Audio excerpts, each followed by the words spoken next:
Hello, enchanted ones. Today I will be showing you how I put together this elegant fantasy afternoon tea. I will show you how you can decorate like this without having to spend loads of money. All you need is an imagination, patience, and you can do anything you put your mind to. But before you watch, don't forget to like this video and subscribe if you'd like to see more creations like this. But for me, this all started with a book.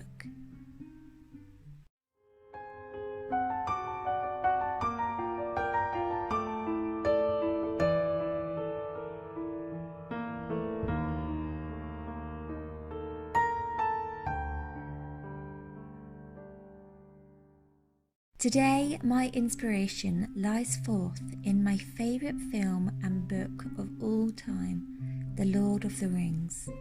I love an afternoon tea that submerges from reality and makes guests feel like they have entered a whole new world.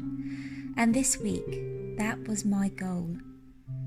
There are so many elements to The Lord of the Rings and so many different styles I could achieve, but after much consideration, I decided my tea was going to be elven. I began by listing ideas of what I wanted to achieve: elegancy, beauty from sacred objects, intertwining vines that bring nature inside. My first challenge was the candelabra I wanted for the centerpiece. I decided an elven afternoon tea would not have normal candles, no. It would have long, elegant, white tapered candles. So, with some wax in my craft box, I got to work. To make these, you will need a candle wick, small weights. I didn't have any, so I opted for some beads from an old bracelet, wax, new or old from candles you don't use anymore, a tall jug to contain water, a tall metal container to contain wax, and a box to hang the candles on after they're done. Firstly, I measured the string, making sure the length of the candles would fit both the water pot and the wax pot. After I measured, I added a few inches to the length and then cut 4 pieces. You will need to add a few inches because the weight will need to be tied to the bottom. The purpose of the weight will make your candle straighter and easier to dip in and out of the jugs. The next step is preparing the string in which you will need to hang your candles onto, pouring the water into the jug, and lastly melting the wax. I added all my wax plus more. I was surprised with how much I would need. Melting the wax was very therapeutic and I enjoyed the process. After it was melted, it will be a thick, mesmerising consistency. I very carefully poured it into the metal container, and now it was time to make the candles. I took the weighted string and firstly dipped it into the wax and then into the water, repeating this process. After a few dips, you will notice a build-up of wax around your string. I then continued dipping until I was satisfied with the width of the candle. Do not put the candle in the wax for too long, as it will melt the pre-existing wax you have already had on the wick. You want it to build up evenly.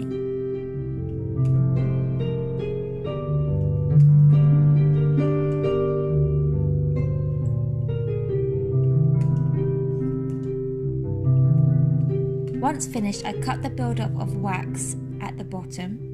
Make sure it's still hot when you do this, otherwise it will be extremely hard to do so.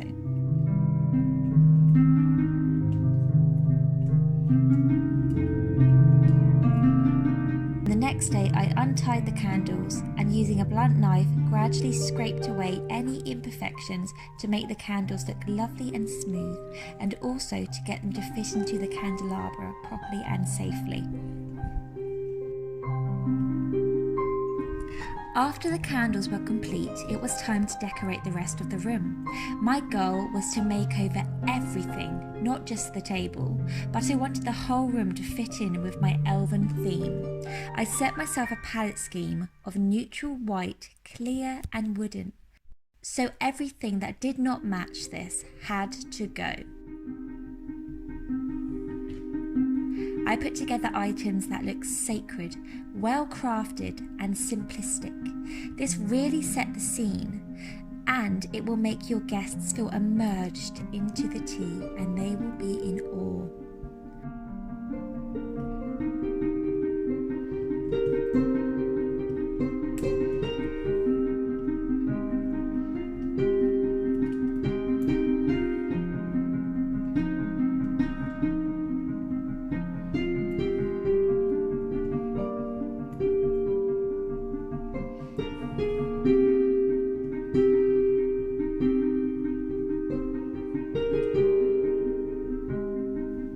After I decorated the room, I felt this shelf needed something I did not yet have, but could make, I'm sure. So for inspiration, I looked at pictures of Rivendell where the elves lived. I then bravely decided I would have a go at crafting this gazebo that captivated the elves' style. It was elegant, simplistic and beautifully crafted.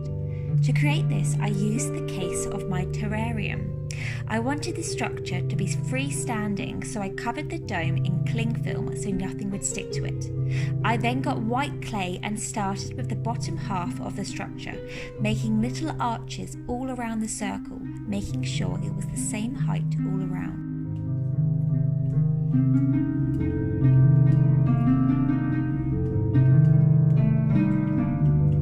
I then glued on top of this and waited for the first half to dry.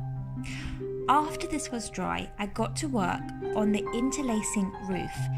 Yet, I did not interlace it yet. I made it separate from the base. This is because I was afraid that if I joined all of this together, it would be impossible to pull it off in one motion.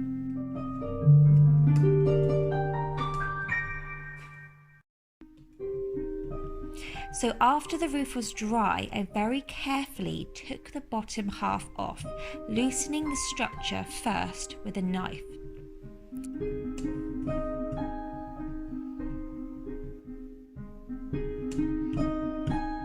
Then reinforced and added interest to the structure by adding swirls around the pillars.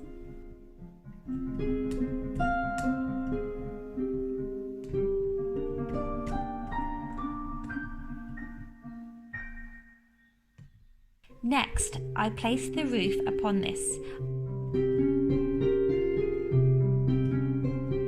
I attached small pieces of clay to merge the two pieces together. Then worked on some finishing pieces to make the structure extra special. Lastly, I painted the structure inside and out and the base a light grey colour, getting in all of the little nooks, building the colour up with a few coats. Now I had the crafts done, it was time to add the final touches. So firstly, I decorated the table, adding the candelabra in the middle. I then created a fountain of ivy trailing from end to end, nestling 2 candles in it. I also intertwined the ivy around the candelabra, giving the impression that nature wasn't being stopped to grow here. I then set the table. I found elegant monotone pieces and created a scroll look with the serviettes, binding them in gold ribbon.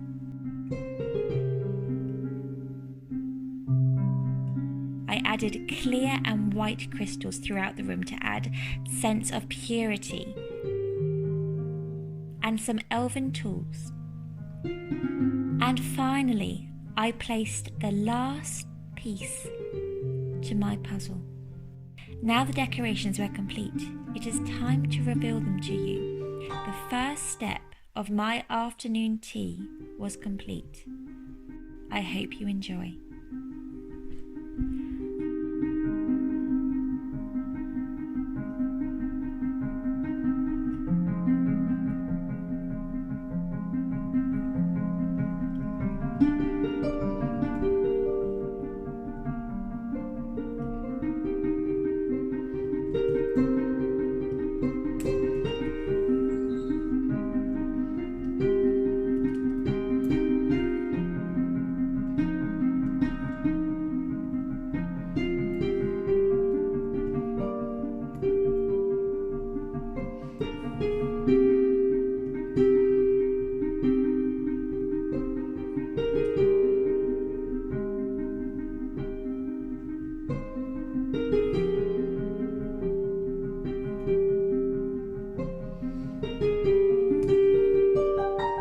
I loved how I felt immersed in nature in a very fresh, simplistic way.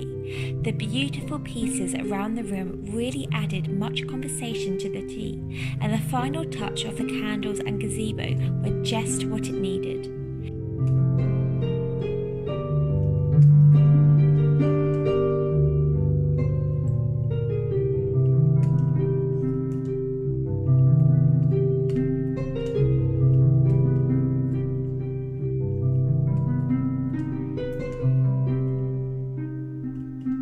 Stay tuned for the full reveal next time, when I will be continuing my elven afternoon tea creation by accompanying the decorations with different sensational cakes and sandwiches that I think complement the elven fantasy style and aesthetic.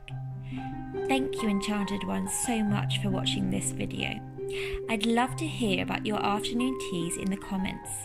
Stay tuned. All my love, Alwyn.